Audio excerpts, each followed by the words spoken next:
연구 지원이라고 하는 것은 사실 다른 지역, 다른 시대의 유래를 찾아보기 어려운 굉장히 선도적이고 앞선 법안이라고 싶습니다. 그런데 그만큼 또 많은 위험도 있다고 생각이 되는데 그런 점에서 백 선생님께서 굉장히 구체적으로 조목조목 지적해 주신 것은 의미 있는 지적이라고 생각이 되고, 특히 저작 출판 지원 센터 같은 문제나 혹은 지역문화의 기록 체록과 같은 기왕에 또 바랐지만 제대로 실행되지 못했던 문제 이런 것들과 같이 연계시키고 실현시키는 방안 이런 것들도 다각적으로 이 문제를 생각하는데 시야를 넓혀줄 수 있는 제안이라고 싶습니다.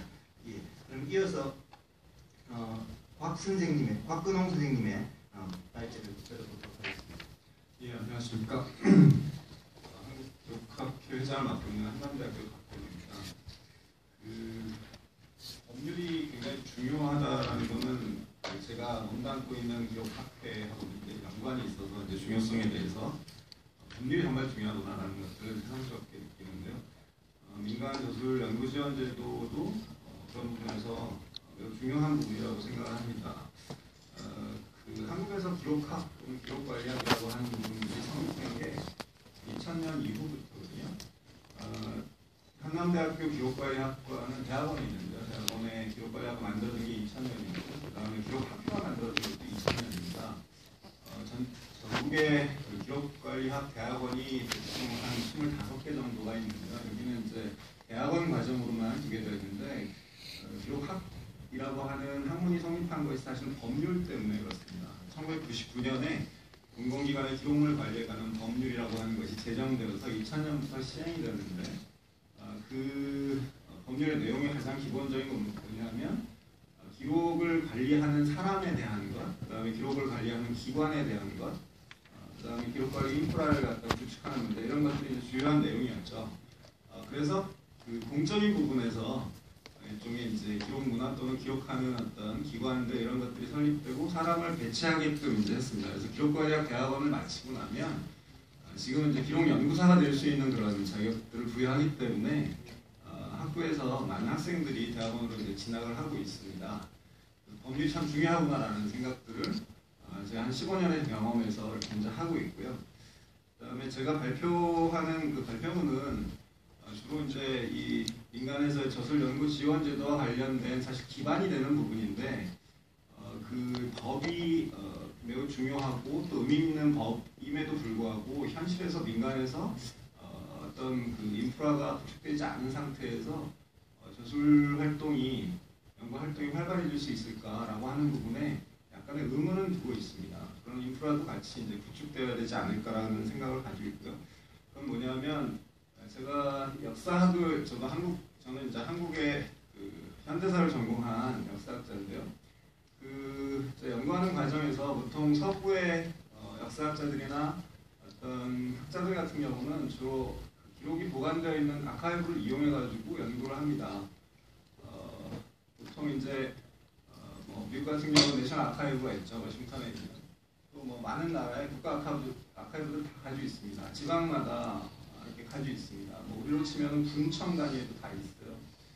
그러한 어떤 기록이 모여있고 정보가 모여있는 곳에 민간인이든 아니면 전문 학자들이 가가지고 그 기록들을 보면서 사실은 해당 시대의 어떤 그 연구들을 하고 있고 또 저술 활동들을 하고 있죠. 그래서 아카이브에 그 아카이브가 보통 서구에서는 서점들을 가지고 있습니다. 자신들의 기록을 활용해가지고 출판된 기록 그 저술들이죠.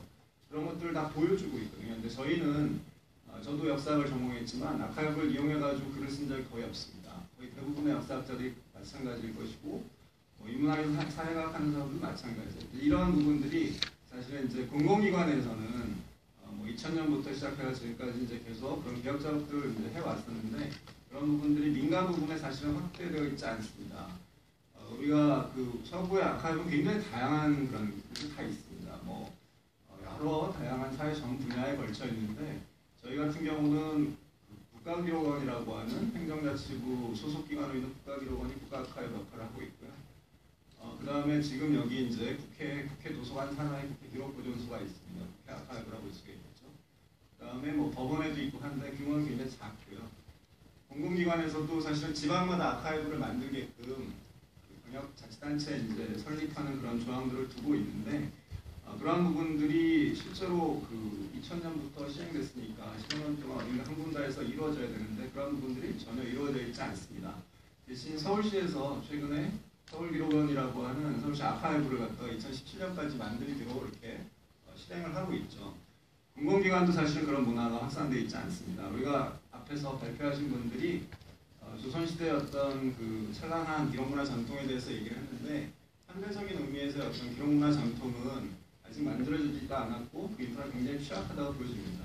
근데 그 과제는 기록관리법도 마찬가지고 공공기관에 한정되어 있는 부분들을 사실은 민간에 확산하는 그런 부분들이 기록학계에서도 다음에 어떤 중요한 핵심 과제로 이렇게 이제 설정을 해놓고 있어요. 그런 부분들이 어떻게 보면 이 민간저술 지원 연구제도하고 밀접하게 관련을 갖고 있지 않을까 뭐 그런 생각을 해봅니다. 제가 드리려고 하는 그 얘기의 뭐 핵심은 거의 다 얘기한 것 같고요. 그 세 번째 있는 그 구체적으로 지원 법안과 관련된 어떤 발전 방향 부분에 대한 얘기를 좀 드리면요. 그 법안 6조에 23조에 민간 저술 결과물 등에 관한 데이터베이스나 정보 제공 시스템 구축 운영 이런 식으로 이제 언급을 해놓고 있는데 사실은 어떤 정보가 시스템이 있다고 해가지고 제공되는 것은 아닙니다. 그것을 가공하는 사람들이 있어야 되고요. 그 다음에 그것을 또 가공할 수 있는 어떤 그 이른바 백오피스라고 하죠. 그런 인프라가 구축되어 있어야 되거든요.